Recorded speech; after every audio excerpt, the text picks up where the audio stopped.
Hari ini saudaraku nggak berasa ya, time flies gitu. Waktu itu cepat sekali. Saya akan menutup firman Tuhan di bulan Mei dengan satu pesan firman Tuhan, Pak.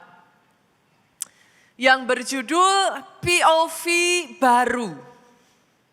Point of view baru. Basically hari ini saya akan berbicara tentang sudut pandang yang diperbaharui, saudaraku, sebagai hasil dari ketika saudara itu ditenggelamkan tuh. You are fully immersed, minggu lalu kan kita belajar itu. Hasil dari saudara itu fully immersed, saudara itu ditenggelamin. Hasil dari ketika saudara mengizinkan Roh Kudus itu membawa saudara masuk into new depth. Kedalaman yang baru. Saya akan membawa ke sana saudara. Hari ini kita lanjutkan lebih dulu ya. Kita lihat Yeskiel pasalnya yang ke-47. Kalau minggu lalu kita baca ayat 5 Pak. Hari ini saya mau bawa saudara lanjutin tuh. Dari ayat 5 sampai ayat yang ke-9. Mari kita akan melihat saudaraku apa pesan di balik ayat ini. Saya akan mulai dari ayat 5 sampai ayat 6 lebih dulu ya. Nanti saudara kasih tanda, kita akan lanjutkan berikutnya. Sekali lagi ia mengukur 1000 hasta lagi minggu lalu ya saudara. Sekarang air itu sudah jadi sungai itu. Di mana aku tidak dapat berjalan lagi. Sebab air itu sudah meninggi sehingga orang dapat berenang. Suatu sungai yang tidak dapat diseberangi lagi. Ayat yang ke-6, lalu ia berkata kepadaku, sudahkah engkau lihat, hai anak manusia? Sampai di situ dulu saya bawa saudara memahami ayat ini dulu ya. Hopefully saudara bisa melihat apa yang saya lihat. Jadi setelah Yeskiel itu dibawa Pak, sampai pada satu kedalaman di mana dia udah gak bisa berjalan lagi gitu. Sampai pada satu kedalaman di mana harus berenang. Bolehkah saya katakan dengan kata lain kan ditenggelamin tuh. Kedalaman di mana emang udah gak bisa jalan gitu saudaraku. Artinya ya emang udah tenggelam kayak gitu. Di titik itulah tiba-tiba Tuhan itu bicara sama Yeskiel Pak. Hai anak manusia, do you see it? Bisakah engkau melihatnya? Kenapa ayat ini menjadi menarik buat saya Bapak Ibu? Saya sering mengajarkan kepada saudara setiap kali baca Alkitab. Jangan hanya sekedar baca. Kenapa? Nanti saudara you lose the jewel. Engkau akan kehilangan keindahan dari ayat demi ayat kalau hanya dibaca doang. Tapi setiap kali saudara menemukan hal-hal yang kayak agak off. Hal-hal yang kayak menarik gitu. Hal-hal yang membuat saudara kayak questioning. Berhenti. Dicari. Gitu. Apa nih gitu. Karena pada saat Yeskiel hanya sampai semata kaki, sampai selutut, sampai sepinggang, Tuhan tuh belum tanya. Now that he is fully immersed, dia udah sampai tenggelam, di situ Tuhan mulai ngomong nih, do you see it? Ini jadi menarik saudaraku. Saya akan membawa saudara untuk melihat apa sih yang dilihat Yeskiel yang tadinya sebelum dia fully immersed, dia unable to see. Kita balik ya, lanjut ya saudaraku. Kita lanjut ayat yang ke-6 bagian B. Makanya saya katakan please be really detail gitu saudaraku. Nih ayat yang ke-6 bagian B lanjutannya ngomong gini. Kemudian ia membawa aku kembali menyusur tepi sungai. Kata membawa aku kembali menyusur tepi sungai. Garis bawahi kata kembali. Berarti tadinya sudah pernah belum? Sudah dong. Kalau enggak dia enggak akan bilang kembali. Fakta bahwa ada kata kembali di situ saudaraku berarti tadinya Yeskiel udah melewati tempat itu, tetapi dia melewatkan sesuatu di situ sehingga kali ini dibawa lagi. Nah ayat yang ke-7 saya bawa saudara, apa yang dia lewatkan Bapak Ibu? Ayat ke-7 ngomong gini, dalam perjalanan pulang, sungguh, nih saudara, sepanjang tepi sungai itu ada amat banyak pohon. Tadinya Yehezkiel nggak bisa ngelihat itu. Sampai ayat 7 ngomongnya gimana? Sungguh. Artinya sudah lewat, tapi tadinya nggak lihat begitu gitu.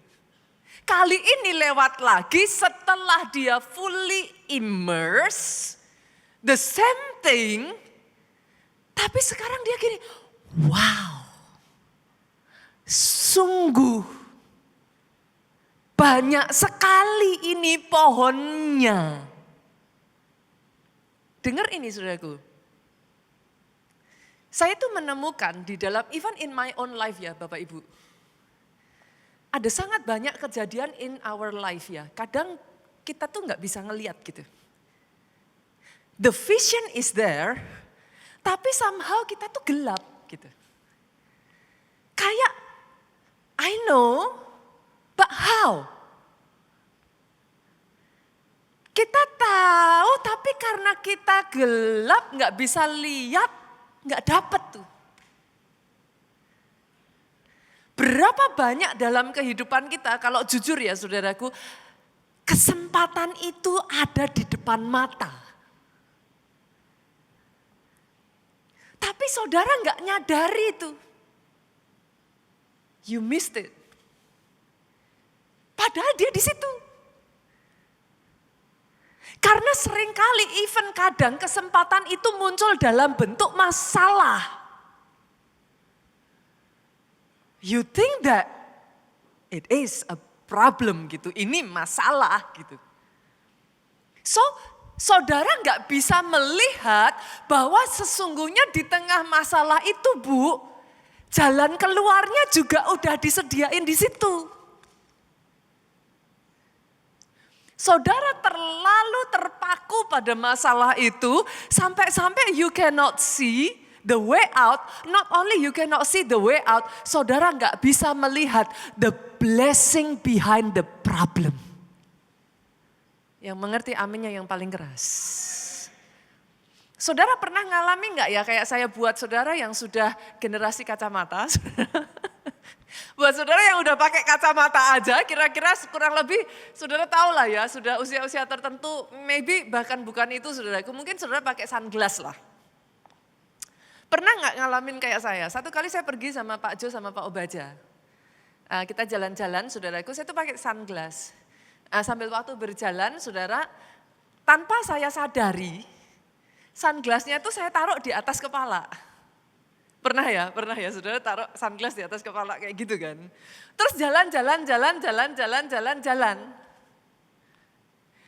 Saya duduk di mobil, kita mau setir, saya ngerasa mulai butuh sunglass lagi tuh. Saya tuh bingung, saya buka-buka tas kan. Saya udah keluarin satu-satu madek, saudaraku, apa orang Jawa bilang madek. Ini mana nih, sunglassnya mana? Saya bongkarin, saya sampai kayak, saya tuh mulai yang kayak sayang tunggu, saya gitu. Jangan pergi dulu, wait. Ini sunglass saya hilang nih. Saya tuh mulai ngerenungin, saudara, apa tadi di kamar mandi ya? Apa tadi saya taruh di mana ya? Saya mulai panik, saudaraku. Di mana nih sunglass gitu? Sampai akhirnya karena saya cuma ngomong tunggu, saya nggak bilang sama Pak Jo dan Pak Obaja yang hilang apa. Mereka tanya, kamu cari apa gitu. Saya bilang, sunglassku hilang, saya bilang. Apa balik lagi yuk, balik lagi. Tadi mungkin saya taruh di mana, kamar mandi atau ketinggalan di mana. Aduh, padahal itu sunglass yang saya suka, saudara. Anehnya di luar dugaan saya mereka senyum. Loh saya mikir ini enggak pengertian banget sih. Orang udah panik kok ini malah berdua senyum. Lah itu di kepala kamu itu apa? Saudara pernah alami itu? Bukan hanya itu, saya tuh pernah alami kejadian yang lebih apa saudaraku. Apa kalau kita mau ngomong terasa, ya ampun kok receh banget sih. Satu kali saya pernah ngalami kehilangan HP. Saya tuh, di sini ada yang pernah ngalami kehilangan HP enggak? Itu, waduh, deknya sampai, karena kita simpen banyak hal semua di situ saudara. Jadi kayak kehilangan satu HP tuh berasa yang kayak, ada gitu kan. Lucunya saudara, saya pakai senter. Saudara udah ngerti nih poin saya. Saya pakai senter, nyari ini tuh HP di mana-mana saudara. Di mana HP saya? Hanya untuk mendapati bahwa senter yang saya pakai untuk nyari HP saya adalah HP saya. Saya tahu it can sound, ini bisa terdengar kayak kok bodoh banget gitu kan. Tapi berapa banyak itu yang terjadi dalam kehidupan kita ketika engkau belum ditenggelamkan, fully immersed in the Holy Spirit. Hal yang sama yang di depan mata yang harusnya engkau lihat, engkau tidak bisa melihatnya. Dengar saya baik-baik saudaraku. Ini poin yang sangat penting. Ternyata saudaraku, faktor kedalaman bersama dengan Roh Kudus, faktor new depth ini Pak, pengaruhnya sangat besar sekali terhadap POV-mu. Saya ulang. Faktor kedalamanmu selama bulan Mei ini kita berbicara tentang new depth. Ketika engkau masuk dalam kedalaman yang beda bersama dengan Roh Kudus, POV-mu, the way you see things all around you, change a lot. Berubah total. Satu kali Pak ada kisah dari seorang CEO, seorang pengusaha di Amerika saudaraku. Dia juga seorang penulis buku, namanya adalah Michael Hyatt. Sebelum dia sukses saudaraku, dia mengalami satu momen di mana dia itu drop, dia hancur, dia burn out. Tahun 2000 jadi tahun yang paling suram dalam kehidupannya. Dia ada di titik yang keluarganya mengalami konflik besar. Target yang diberikan perusahaannya tidak tercapai. Dia sudah hampir depresi berat, saudaraku. Dia tidak lagi bisa melihat, jadi ini yang dikatakan oleh Michael. Semua di sekelilingku itu terlihat berkabut. Aku sudah tidak punya kekuatan lagi untuk berjalan. Pernah ngalami itu Bapak Ibu? Itu yang saya sebut sebagai POV lama. Dia berjuang, but then semakin dia kayak berjuang, semakin dia terasa kayak mau tenggelam gitu. Kayak sink gitu, kayak cannot breathe anymore. Sampai puji Tuhan karena dia anak Tuhan, saudaraku, dia mengambil keputusan, dia menarik diri selama 3 hari sampai 4 hari, dia mengosongkan jadwalnya. Dia mengambil waktu untuk kalau kita sebut tuh quote and quote retreat ya, but itu personal gitu saudaraku. Dia keluar, dia pergi dari kotanya saudara. Dia cari tempat yang sunyi, dia bawa Alkitabnya, dia bawa jurnalnya saudaraku. Dan di situ saudara dia benar-benar letakkan HP-nya. Saudara akan takjub dengan betapa ya saudaraku, meletakkan HP 1 hari saja itu it can bring a big impact in your life. Try, coba saudara. It can bring a huge impact. Dia letakkan HP-nya saudaraku di kamar itu, dia sendirian, dia hanya setel lagu rohani dan di sana dia hanya berbaring, dia mengizinkan dirinya soak, berendam, saudara. Dia mengizinkan dirinya menangis sejadi-jadinya. Dia mengizinkan dirinya berteriak, mengucapkan semua yang ada di dalam hatinya kepada Tuhan. Hari berlalu, hari berikutnya saudaraku, not much happen. Dia hanya terdiam, dia setel suara yang menggemakan ayat demi ayat Alkitab, saudara.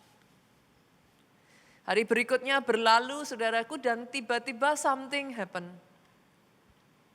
Yang tadinya dia sudah berbeban berat, yang tadinya dia sudah don't know what to do gitu.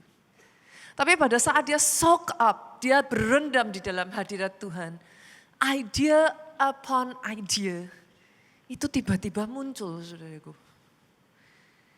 Tiba-tiba yang tadinya begitu berkabut, dia bisa melihat setitik cahaya terang. Yang menuntunnya pada ide dasar, ide awal saudaraku, dari sebuah buku yang later on dia tidak menyadari. Saya nggak tahu apakah dari multimedia sudah nemuin belum ya nama bukunya. Buku ini saudaraku berjudul Platform, Get Noticed in a Noisy World. Di tengah situasinya itu saudara, dia mendapat ide-ide yang ada, yang nantinya dia tulis di buku ini saudaraku. Disitulah dia mengalami breakthrough. Disitulah tiba-tiba saudaraku seperti sungai yang mengalir. Ide tentang buku itu keluar dengan begitu derasnya. Later on dia tidak menyadari saudaraku, buku ini menjadi New York bestseller. Yang tadinya keadaannya sudah terpuruk, yang tadinya dia sudah kayak berkabut Pak, gelap tidak bisa melihat apa-apa. Hidupnya berubah 180 derajat. Dia diangkat menjadi coach internasional, saudaraku. Dia menjadi CEO dari salah satu perusahaan pengembangan diri Kristen terbesar di Amerika. Sesederhana, dia berkata, masalahku belum hilang. Tapi POV-ku berubah. Perubahan POV itu bukannya menghilangkan masalah, tetapi membuatnya melihat masalah menjadi mahkota. Aminnya boleh yang paling keras. Tepuk tangannya boleh yang paling meriah buat Yesus Tuhan kita. Hari ini saudaraku, saya sengaja menutup bulan Mei ini, New Depth in the Holy Spirit, dengan satu pesan firman, yuk get a new POV.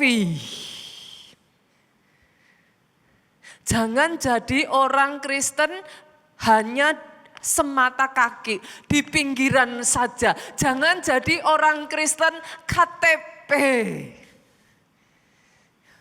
Izinkan Roh Kudus membawamu sampai fully immersed Bapak Ibu. I know it's not a nice place. I know kadangkala itu bisa membuat you feel like kayak you are not in control. And because of it, you feel kayak it's not safe place gitu. Ini bukan tempat yang aman. Tapi minggu lalu kita belajar, bukankah dia Tuhan yang selalu membawa engkau keluar dari zona nyaman. Bukan karena dia jahat. Tapi dia yang paling tahu potensi terbaik dalam hidupmu. Lebih dari siapapun di sekelilingmu. He knows what you are capable of. Dia tahu engkau sanggup melakukan apa yang tadinya engkau gak bisa lihat. And come on, izinkan saya mengatakan ini. Atas hidupmu, atas hidupmu, atas hidupmu, atas hidupmu. DNA kebesaran itu dia taruh dalam hidupmu. Engkau tidak bisa kecil lagi. Kepengen aja gak bisa. Karena engkau ditentukan jadi besar. Hari ini, izinkan Roh Kudus membawa engkau sama seperti Yeskiel. Jangan tahan. Awalnya semata kaki, tapi izinkan dia tarik engkau lagi, masuk naik ke lutut. Dia tarik aja biarin saudaraku, izinkan, izinkan, izinkan.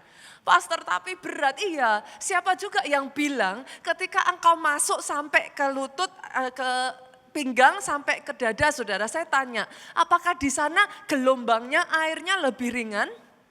Enggak pernah. Makanya banyak orang Kristen ngomong, Pastor kenapa ya dulu saya baru bertobat kok rasanya enak sekali ya. Doa cepat dijawab, Tuhan Yesus baik, haleluya, puji Tuhan. Kayaknya itu favor upon favor upon favor, mujizat banyak terjadi. Tapi sekarang setelah saya malah masuk lebih dalam, kok berat. Kok malah begini jadinya? Pernah dengar orang ngomong seperti itu? Now you know the reason. Jangan bilang nggak tahu. Now you know. Tapi toh kalau itu lebih berat, izinkan dia.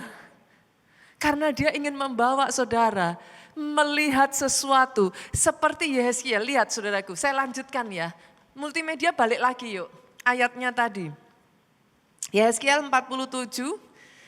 Ayatnya yang ke-8, ia berkata kepadaku, sungai ini mengalir menuju wilayah timur. Menurun ke Araba Yordan, bermuara di Laut Asin. Laut Asin yang mengandung banyak garam. Lihat ini saudaraku, dan air itu menjadi tawar.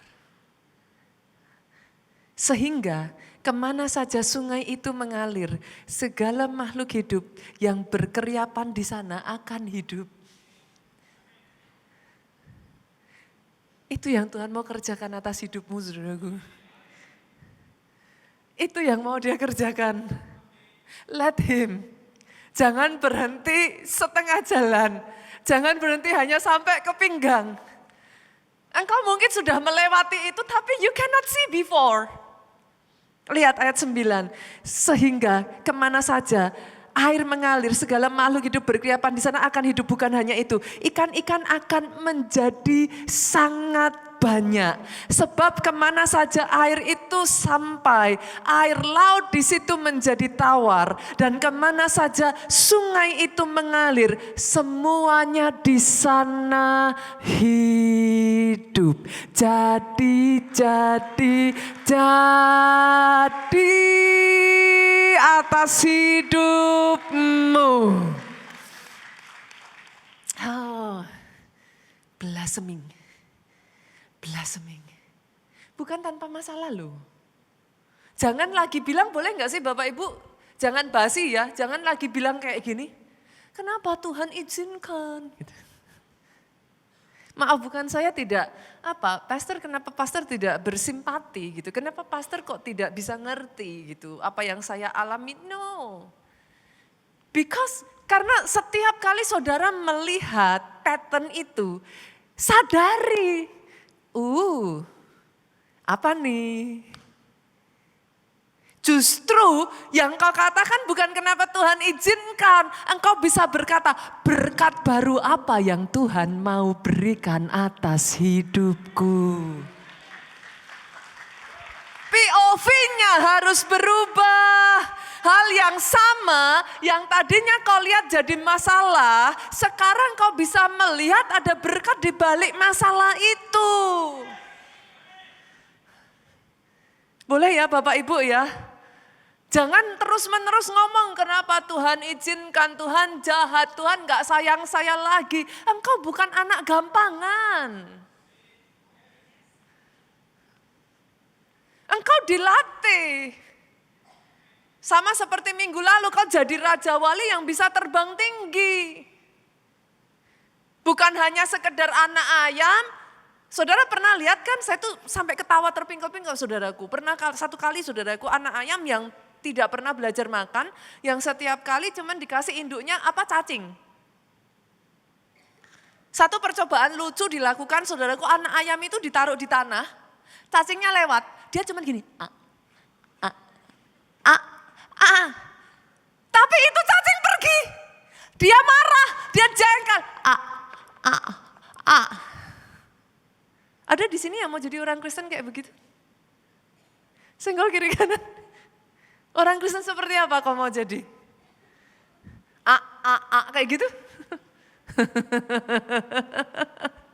Orang Kristen yang menyadari janjinya ya dan amin. Iblisnya mau menghalangi. Tapi kan tanganmu dilatih berperang. Jarimu dilatih bertempur. Engkau cukup kuat kok menghadapinya. Engkau bukan anak manja. Dikit-dikit nangis, dikit-dikit mundur, dikit-dikit kapok. Engkau anak-anak Tuhan yang tangguh. Dan keluar jadi lebih dari pemenang. Oke, sampai di sini Bapak Ibu sudah nangkep ya, pentingnya saudara itu being fully immersed. Dari situ POV-mu berubah. Jadi fully immersed itu punya peranan sangat besar sekali untuk POV kita bisa berubah. Pertanyaannya lagi saudaraku, apakah hanya itu saja? Ternyata enggak saudaraku. When you are fully immersed, saudara ketika satu barang itu saudara masukkan penuh, katakan jangan inilah, apa?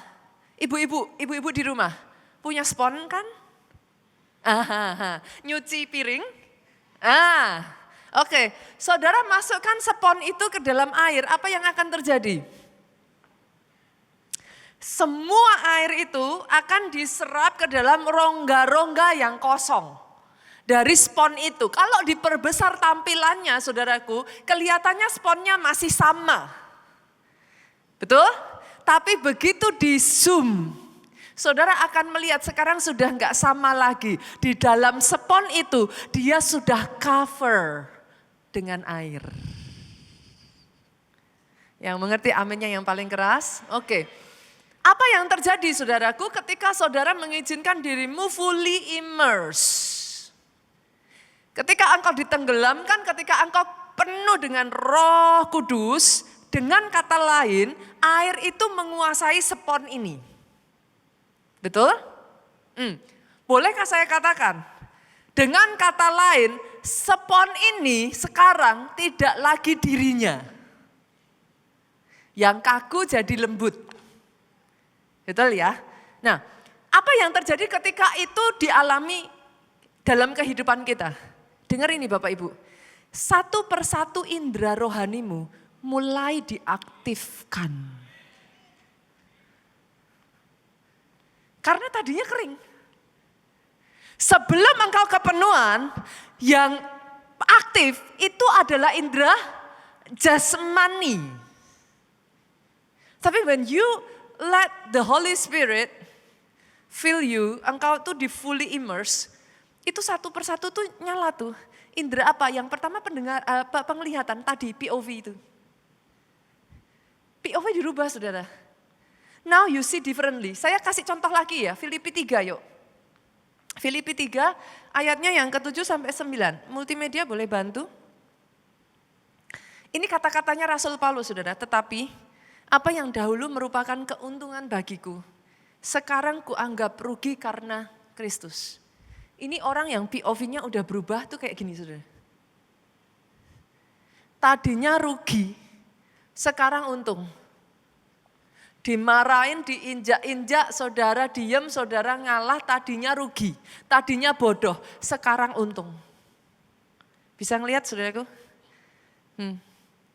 Ibadah 2 jam hari Minggu yang harusnya bisa tidur, tadinya rugi, sekarang untung. Rasul Paulus bahkan membawa ayat ini masuk lebih ngeri lagi saudara. Dia bilang, malahan segala sesuatu yang kuanggap rugi. Karena pengenalan akan Kristus Yesus Tuhanku. Sekarang ini saudaraku lebih mulia daripada semuanya. Oleh karena dialah aku telah melepas semuanya itu dan menganggapnya sampah. Supaya aku memperoleh Kristus. Ini Rasul Paulus ngeri saudaraku. Dari situlah dia mulai bisa melihat kenapa sekarang semua yang dia kejar. Saudara harus tahu loh saudaraku. Rasul Paulus ini dari kalangan pure Yahudi murni saudara. Bahkan dia itu dibesarkan dari seorang guru besar yang namanya Gamaliel. Ini pure blood gitu saudara.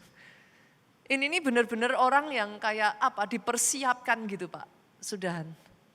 Saudara harus tahu di kalangan mereka, memastikan mereka melakukan satu persatu aturan, itu adalah satu kebanggaan.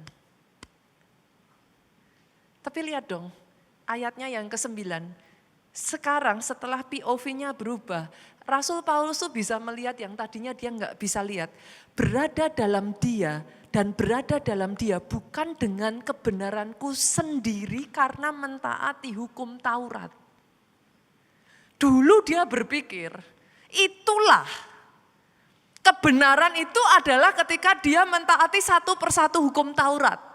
Now dia melihatnya beda, melainkan dengan kebenaran karena percaya kepada Kristus.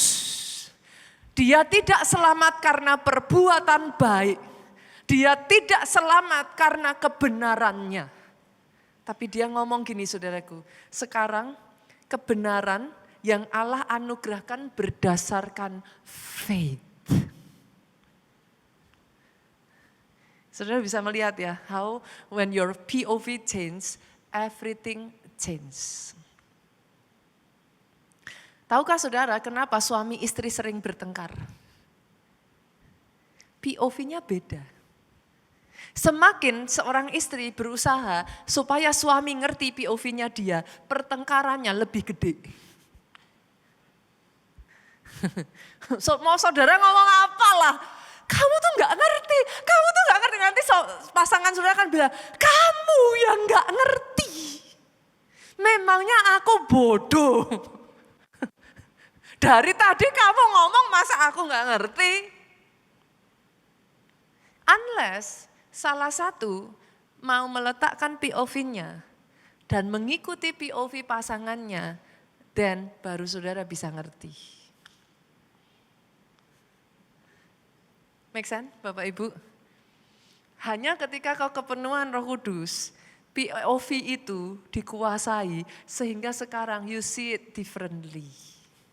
Oke ya, di situ saya nggak usah bahas lagi ya, karena tadi kan sudah saya bahas. Saya bawa yang kedua saudaraku, indera apalagi yang diactivate, diaktifasikan gitu saudaraku, dinyalakan. Yang kedua adalah indera pendengaran saudara. Saya akan mengajak saudara melihat kisah dari Samuel kecil. 1 Samuel 3 ayat 3-4. Ini agak dalam-dalam nggak apa-apa Bapak Ibu? Nggak apa-apa ya? Boleh ya? Masih bisa kuat nih? Masih ya? Oke. 1 Samuel 3 ayat 3-4. Lampu rumah Allah belum lagi padam. Ini nih kalau saya membahas ini ya saudara, cantik banget loh perumpamaannya ini. Tapi saya nggak akan terjebak ke situ saudara. Samuel telah tidur di dalam bait suci Tuhan, tempat tabut Allah. Ayat 4, lalu Tuhan memanggil Samuel, Samuel, dan ia menjawab, ya Bapak. Seperti yang saya selalu katakan kepada saudara, kalau melihat sesuatu, stop dulu saudara, highlight yang menarik. Beberapa pelajaran bisa saudara tarik dari ayat ini. Salah satunya yang pertama saudaraku, Tuhan berbicara. Tapi uniknya gini, yang ada ini Samuel kan tidur di bait suci ya saudara. Alkitab mencatat tadi ayat yang ketiga, dia tidur di bait suci. Yang tidur di sana bukan cuma Samuel Bu. Ada Imam Eli, ada anak-anaknya Imam Eli. Dan ada yang lain-lain di sana. Ini nih cantik banget saudara. Ayat yang ketiga mengatakan lampu rumah Allah belum lagi padam. Makanya saya selalu ngomong, kalau baca Alkitab saudaraku, semua yang ada di Alkitab, even angka pun punya arti. Scholars, penafsir-penafsir Alkitab menyatakan ayat 3 ini cantik sekali saudaraku. Kenapa? Kenapa harus disebut lampu rumah Allah belum lagi padam? Jadi saudara masih ingat ayatnya ya? Pelita, mesbah itu enggak boleh dibiarkan padam. Harus dijaga supaya tetap menyala. Nah, kalau di sini dikatakan lampu rumah Allah belum lagi padam, artinya ini posisinya itu tengah malam saudaraku. Itu biasanya imam akan nyalain supaya apa? Lampu itu, pelita itu akan nyala sampai pagi, nanti sebelum pagi itu dia mati, dinyalain lagi. Ini nih penanda khusus, saudara jangan berpikir ini ditulis tanpa sebab saudara. Fakta bahwa ditulis lampu rumah Allah belum lagi padam, itu berbicara tentang keadaan Israel saat itu yang sudah gelap. Suara Tuhan tidak diperdengarkan.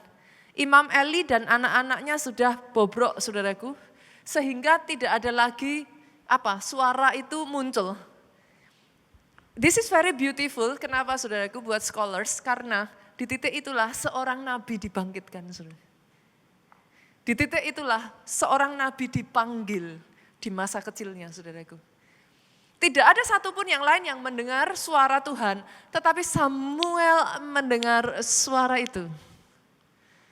Dan yang menarik dari ayat ini adalah, saudaraku, tulisan bahwa Samuel telah tidur di dalam bait suci Tuhan. Awalnya saya tuh agak kaget, saudaraku, karena di ayat bahasa Indonesianya dikatakan tempat tabut Allah. Lah padahal yang boleh masuk ke tempat tabut Allah, Ark of Covenant, saya cek di bahasa Inggrisnya itu the Ark, saudara. Itu hanya imam besar, saudara. Itu nggak boleh sembarangan orang masuk, mati, saudara. Jadi saya berpikir, ini anak kecil kenapa nyelonong sampai ke situ gitu. Nggak boleh. Ternyata, saudaraku, yang dimaksud bukan Samuel itu tidur di situ, di ruang Maha Kudus itu bukan. Dipercaya tempat ruangan Samuel itu tidur karena dia diserahkan di bait Allah.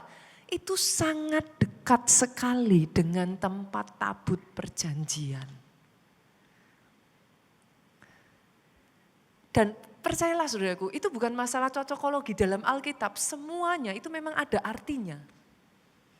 Itu gimana ngomongnya? Samuel kedekatannya dengan tabut perjanjian, kedekatannya dengan tabut perjanjian itu berbicara hadirat Tuhan, saudaraku.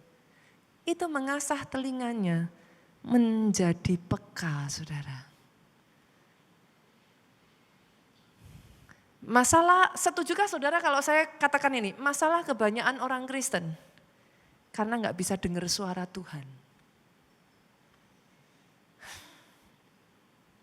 Dengar suara Tuhan nggak terjadi overnight, Bapak Ibu.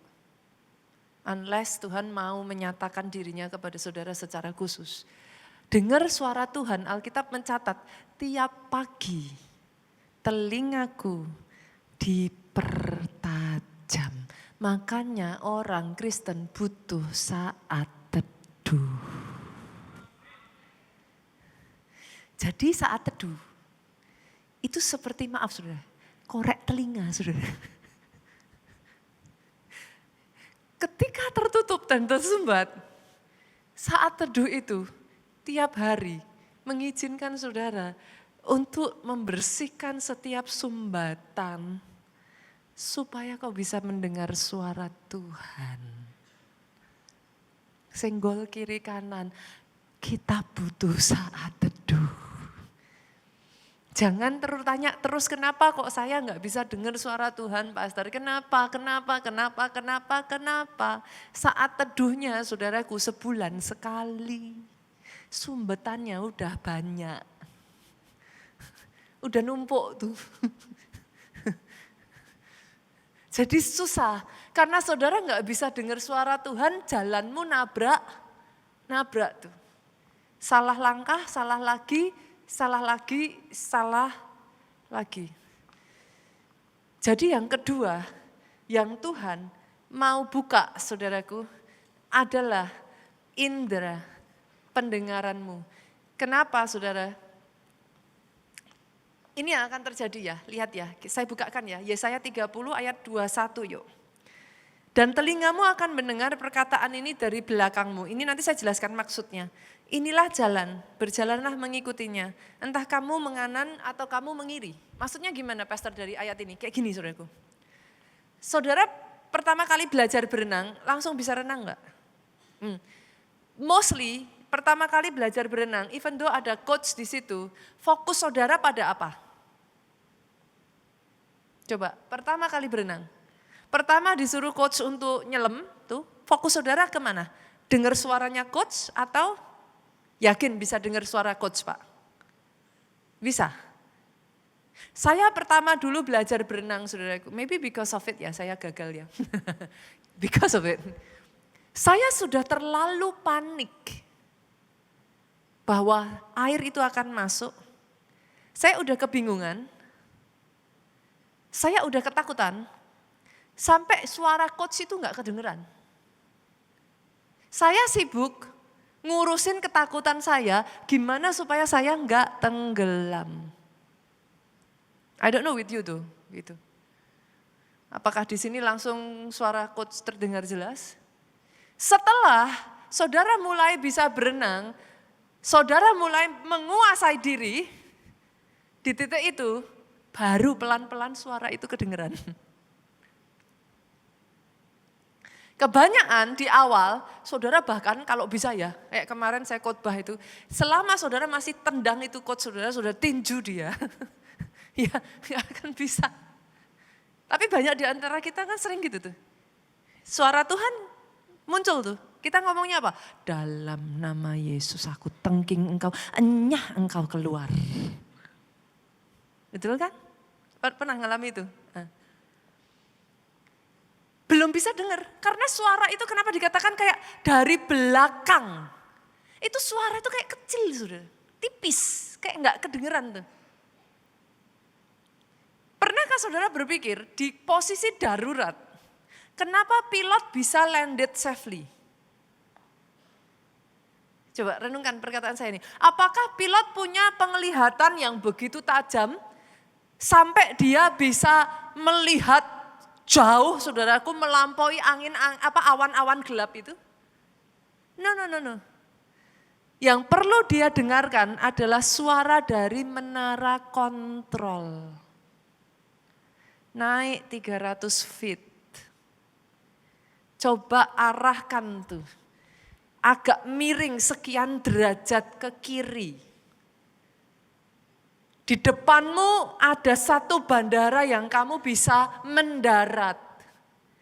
Bukan karena dia bisa melihat sampai melampaui turun ke bawah awan, tahu di situ ada tempat mendarat, no. Tapi menara kontrol itu akan guiding him. Banyak pilot-pilotnya Tuhan di sini, yang suara di menara kontrol sudah ngomong, dicuekin.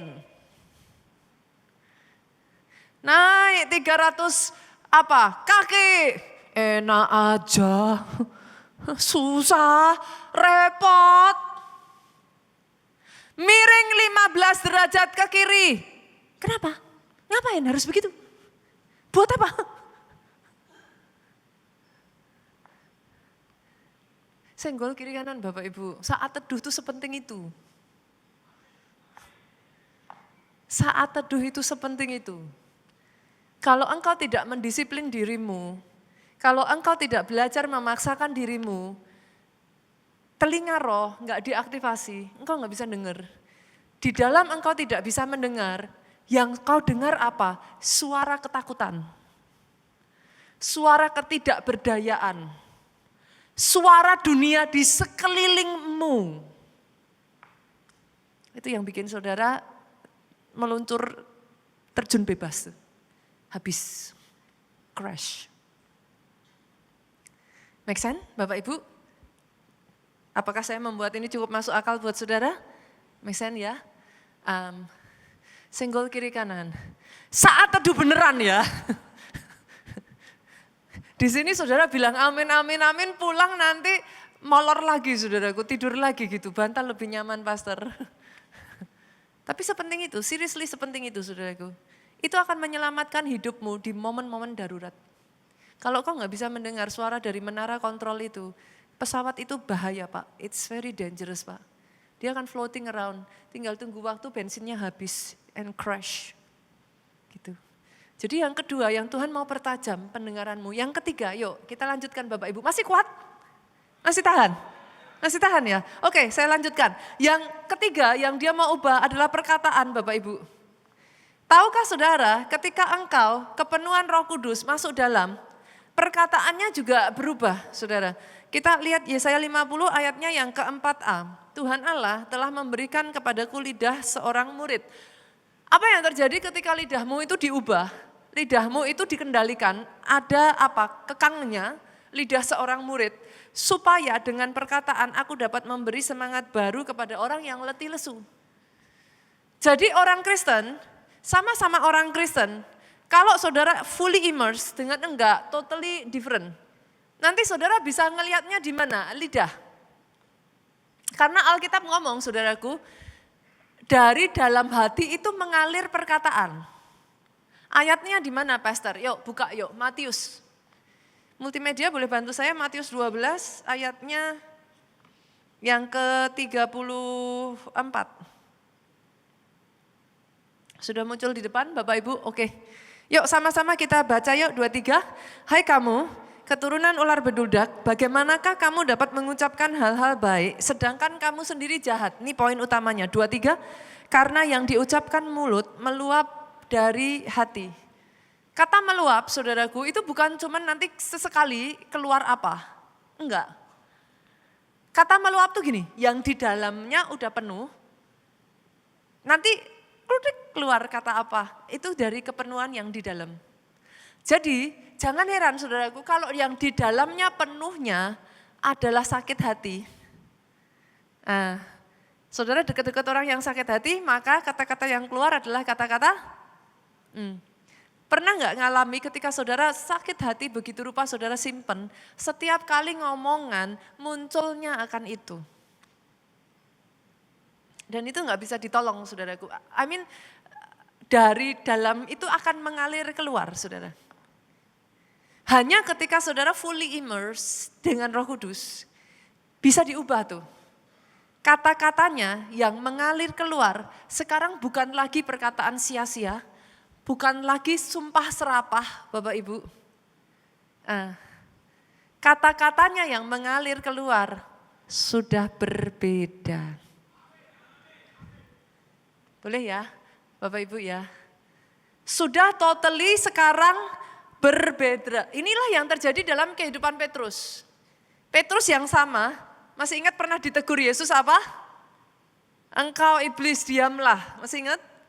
Kata-kata Petrus yang tadinya tuh very blunt saudaraku, dia tuh orang yang sangat to the point, dia orang yang sangat kata-katanya tuh gak mengenakkan gitu Petrus itu, nyebelin gitu, keras. Tapi Petrus yang sama, apa yang terjadi sejak Pentakosta Bapak Ibu, kita buka ya, kita lihat buktinya. Kisah Rasul 2 ayat 37. Ketika mereka mendengar hal itu, lihat ini, Petrus yang sama loh saudara. Yang tadinya kata-katanya bikin marah. Ketika mereka mendengar hal itu, hati mereka sangat terharu. Lalu mereka bertanya kepada Petrus dan rasul-rasul yang lain, apakah yang harus kami perbuat saudara-saudara? How change? Betapa sudah berubah perkataan Petrus saudara. Bukan hanya itu saja, lihat ayat yang ke-40, dengan banyak perkataan lain lagi, ia Petrus memberi suatu kesaksian yang sungguh-sungguh. Ia mengecam dan menasihati mereka, katanya, berilah dirimu diselamatkan dari angkatan yang jahat ini. Saya nggak tahu apakah ada pengkhotbah di tempat ini, saya nggak tahu apakah ada KKS-KKS di tempat ini. Dengar ini ya saudaraku. Orang yang kepenuhan Roh Kudus bukan hanya pandai berbicara. Sorry saudara. Saya boleh pandai berbicara, saya boleh ini itu dan lain sebagainya. Tapi pandai bicara enggak merubah orang. Orang yang kepenuhan Roh Kudus perkataannya diurapi. That is what makes a whole lot different gitu. Perkataannya diurapi. Itu sebabnya Alkitab mencatat, engkau memenangkan keluargamu sebagai istri, engkau memenangkan suamimu. Bukan hanya dengan perkataan saja yang nggak ada gunanya. Kenapa? Karena perkataannya belum diurapi. Jadi yang terdengar di telinga sang suami apa?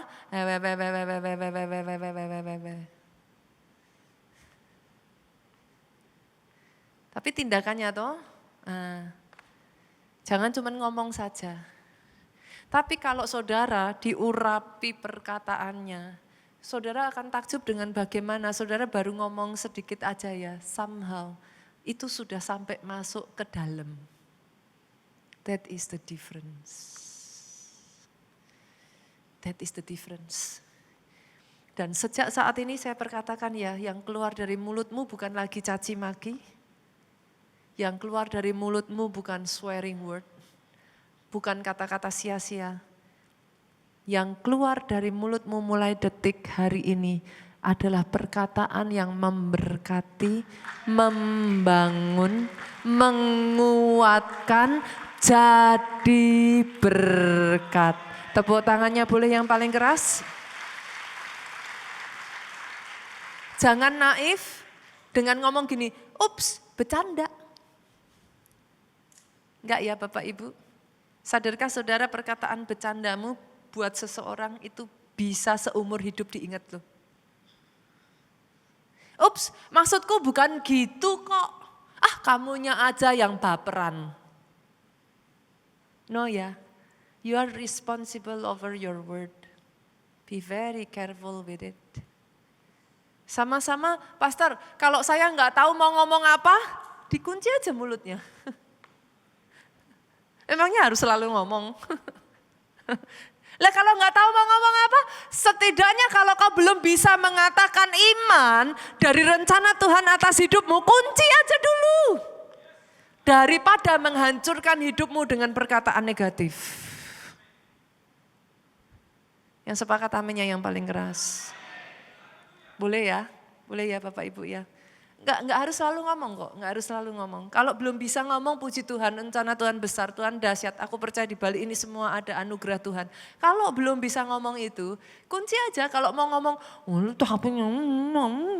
kunci aja saudara. Oke, yang terakhir ya, yang keempat. Yang terakhir saudaraku, penciuman. Nah, penciuman ini saudara, dipengaruhi oleh sensitivitas sensor syaraf di area hidung, saudaraku. Oke, syaraf di area hidung kita ini memiliki manusia sekitar 5-6 juta sensor. Nah, apa yang membuat berbeda? Kalau saudara melihat anjing pelacak, itu sensor reseptor baunya itu mencapai 300 juta, saudara. Mencapai 300 juta. Dia bisa membau sampai sekitar 50 km jarak jauh tuh. Ngeri ya saudaraku. Itu bisa sampai 2-3 hari tuh. Bau yang saudara bahkan udah gak ada tuh anjing pelacak itu bisa detect itu saudara. Nah, kalau saudara sudah terbiasa peka, fully immersed tuh. Ini nih, saya gak tahu saudara pernah ngalami gak? Saudara tuh kayak bisa mencium, mengerti hal-hal yang orang lain enggak ngerti itu. Ibu-ibu, saya katakan ini kepada saudara, fungsi yang nomor 4 ini besar sekali dalam rumah tangga. I experience it a lot. Dulu saya berpikir saya aneh Bapak Ibu. Ketika saya ngomong orang lain tuh masih yang apa sih, gak ada apa-apa kok gitu. Suami saya tuh sampai ngomong sama saya, pernah satu kali saudaraku, tengah malam, saya tuh dibangunin sama Tuhan, saya pernah cerita kok sama saudara. Saya dibangunin sama Tuhan, tengah malam jam-jam 12-an lah. Out of nowhere, nothing at all. Bangun, ada suara kecil, itu suara bukan yang kayak, Nita, pergilah, gitu, bukan. Itu suara hampir tidak berbeda dari suara hati. Itu suara cuma ngomong gini, pergi ke belakang gih, coba dilihat kamarnya si Mbak gitu. Saya kan ya kayak, kok aneh banget ya, masa saya pergi ke belakang lihat kamar Mbak, saya mau ngapa gitu saudara. Aneh sekali kan itu kamar ditutup, terus and then saya buka gitu tuh, terus saya kan dipikir aneh kan saudara. Tapi suara itu keras ngomong, go to the back and open the door gitu. Saya tuh sampai, ya sudah, tapi karena waktu berjalan saya udah develop belajar taat. Saya pergi ke belakang, saya buka tuh kamar Mbak, saya kaget saudaraku. Kamarnya kosong. Saya bingung dong. Pintu tempat saya terbuka, maksudnya tidak terkunci saudara. Saya deg dong saudara. Akhirnya saudaraku, saya ikutin tuh, saya lihat karena di tempat saya ada CCTV saudaraku. Saya lihat gitu, kemana ya ini? Oke, saya lihat dia udah pulang. Besoknya, saya sengaja saudaraku, ketika di jam yang sama, dia keluar, saya buntuti dia saudara. Sampai Pak Jo tuh ngomong sama saya gini, kamu kayak detektif. I thought was the same. Tadinya saya juga berpikir ya, it seems weird gitu. Kalau saudara mau bilang juga, Pak pastor itu tahu dari mana? Ya saya juga nggak ngerti. But it is there. Dari situ saya jadi tahu, saudara, ternyata dia ketemu cowok. Dan itu berbahaya. Saya sudah bisa do something about it. Pernah satu kali juga saudaraku, saudaraku, saya punya ART. Cincin saya tuh hilang saudara, cincin nikah. Saya tahu, baru aja cincin itu saya taruh, saya di kamar mandi, saya pakai lotion saudaraku, kadang saya nggak terlalu suka, saya taruh tuh cincinnya gitu. Dan saya ngerti, saya tuh inget banget itu saya taruh di situ. Dan satu-satunya yang lewat ke situ setelah saya adalah ART saya yang baru bersihin gitu. So saya tanya dia gitu, kamu lihat enggak ya cincin saya taruh di kamar mandi gitu. Oh enggak Bu, enggak ada. Saya enggak lihat gitu. Tapi di hati saya tuh kuat sekali. Kuat sekali ini gitu. Saya tentunya enggak bisa menuduh apapun saudaraku. Saya enggak bisa ngomong apa-apa. Saya cuman gini, Roh Kudus, what should I do ya? Akhirnya kayak dikasih jalan gitu saudara. Saya cuman cerewetan aja di depan ART saya. Saya tuh enggak apa-apa loh kalau itu yang lain. Tapi itu cincin pernikahan. Ada nama suami saya di situ. Saya tuh kayak cerewetan aja saudaraku, saya enggak nuduh dia, saya enggak apa. Saya cuman cerewetan aja, saya ngomong, aduh saya sedih banget. Ini gimana ya? Ini padahal cincin ini benar-benar cincin pernikahan. Saya ngomong, saya hajar. Terus tiba-tiba kayak Roh Kudus kasih saya hikmat saudara. Coba dong kamu ambil vakum. Kamu vakumin. Coba kamu potong itu vakum kantongnya. Mana tahu ada di dalam.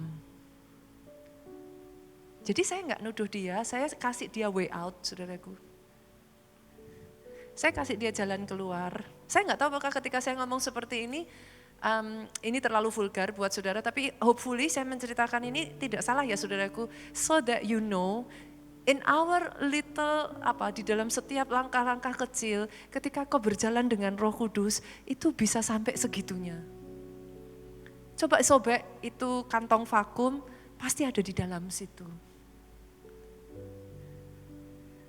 Saya tahu sih nggak mungkin masuk saudaraku di dalam vacuum cleaner. I know.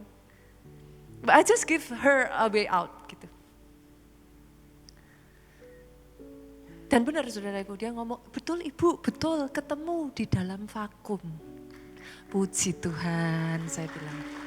Thank you. Waktu berjalan saudaraku, saya cari cara dengan baik. Ya, everything ended well lah gitu. Segala sesuatu itu ada cara Tuhan yang tidak perlu selalu dengan marah-marah dan berakhir hubungan rusak Bapak Ibu. Gitu. Ketika saudara belajar untuk mengikuti petunjuk Roh Kudus, ada hal-hal itu, contoh lagi saya pernah cerita kepada saudara bagaimana saya disuruh sama dokternya anak saya Jen datang hari Rabu, saudaraku. Tapi di hari Sabtu tuh saya udah feeling gak enak. Enggak bocor, enggak rembes, enggak apa, tapi I feel bad gitu. Saya merasa ada something. Jadi saya tahu saya akan dimarahi karena dokternya udah mau liburan saudaraku. Saya tahu dokternya udah pesan kamu ya, awas ya, jangan datang sebelum hari Rabu. Pokoknya hari Rabu, titik kata dia. So I know, even Pak Jo juga waktu itu ngomong, nanti kamu dimarahin loh gitu. I know. Tapi hati saya enggak enak, kalau enggak ada apa-apa saya bilang sama Pak Jo, kalau enggak ada apa-apa ya sudah. Tapi kalau ada apa-apa, aku enggak mau nyesel. Akhirnya betul saudaraku, hari itu saya datang, dokternya marah-marah, marah-marah sambil periksa, bagus kan, kata dia. Puji Tuhan dok, saya gitu. Sampai di satu titik dia bilang,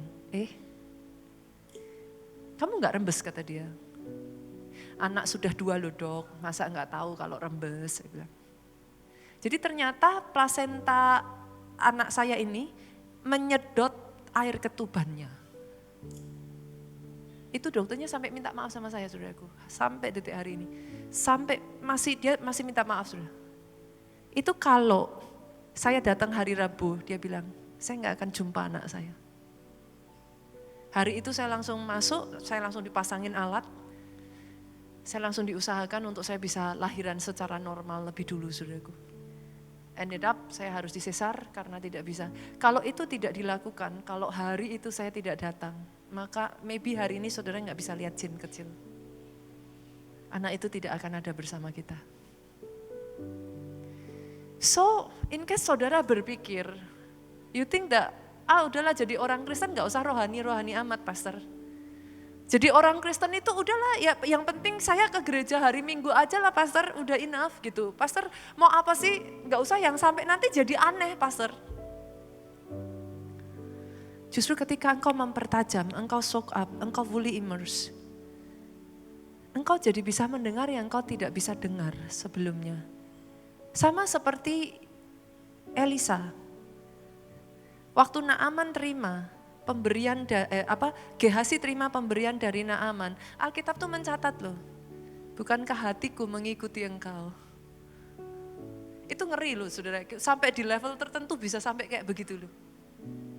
Saya pernah berjumpa dengan orang-orang tertentu yang bercerita kepada saya, saudara. Ada satu hamba Tuhan yang dia kenal, itu up to the level ya saudara. Saudara duduk di sini, dia duduk di beberapa meja di sana. Orangnya itu bisa gini, kamu sebut meja yang mana? Dia bisa dengar perkataan orang ngobrol di meja itu. Up to that point. Dan satu demi satu kehidupan saudara, saudara enggak lagi kayak powerless gitu. Saudara enggak lagi bingung, saudara enggak lagi yang kayak ketakutan, saudara enggak lagi, because now you can see differently. Now you can hear langkah-langkahnya, ada tuntunannya. Now you can speak differently and you can smell it differently. Saat ada orang yang berniat jahat sama saudara, saudara udah bisa mencium duluan, saudara udah yang kayak, oke, sama yang ini saya harus bersikap gimana gitu. Kadang bahkan orang bersikap baik sama saudara pun saudara sudah tahu nih, mana yang perlu secukupnya, jaraknya hanya dijaga sampai segini, mana yang saudara bisa bawa lebih lanjut kayak gitu. Not because the person is bad gitu. Kadangkala jarak itu menentukan. Hal-hal seperti itu tidak akan saudara bisa dapat kalau penciuman saudara nggak tajam. Akhirnya salah lagi, kejeglong lagi, jatuh lagi gitu kan. Semua serba salah gitu Bapak Ibu. Berapa banyak dari saudara hari ini keluar dari bulan Mei ini, kau izinkan Tuhan ubah POV-mu menjadi POV yang baru. Fully immersed, ditenggelamkan sampai saudara itu ngalami Roh Kudus secara pribadi. Bangkit berdiri jemaat Tuhan, katakan, Roh-Mu yang hidup penuhiku, mengalir dalam. Izinkan dia mengalir saudaraku. Jiwaku tenang bersamamu dalam naunganmu. Ku buka hati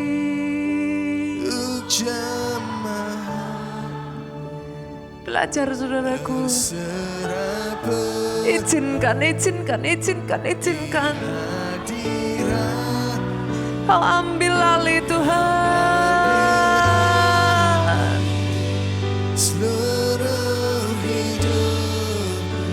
Yesus Tuhan. Sekali lagi saudaraku kita katakan, Roh-Mu yang kudus, yang kudus penuhi, pulihkanku Tuhan, Engkaulah damaiku, Yesus Tuhan.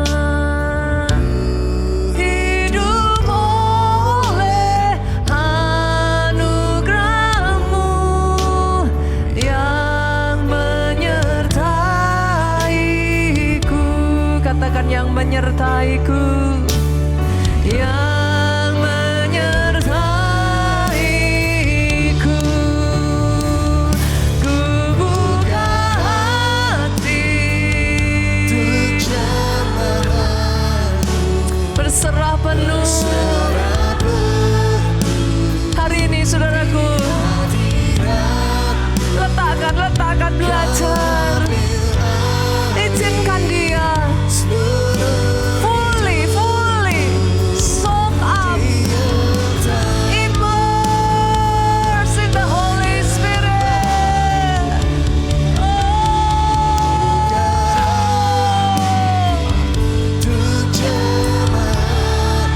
I open my heart, oh God.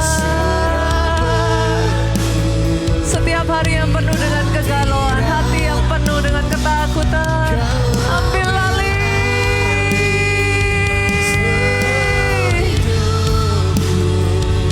Di altarmu menyembahmu, di altarmu